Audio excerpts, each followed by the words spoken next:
Kalpahangay na Misotlan mangin vai nung hai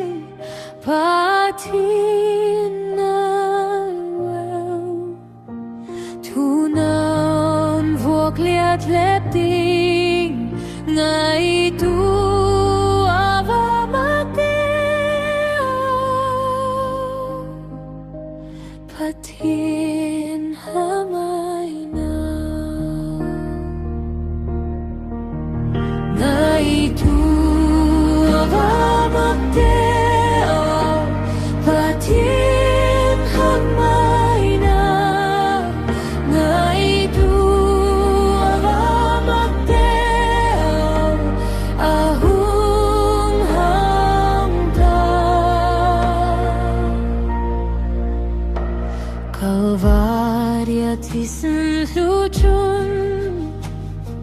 Intlanin ang insil Mangay na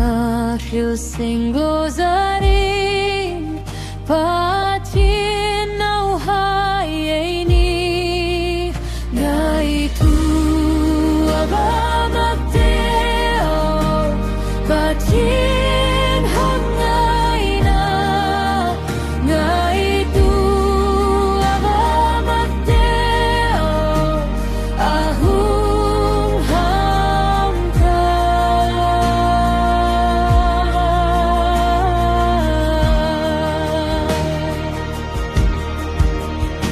Echatuan do puing na ding chu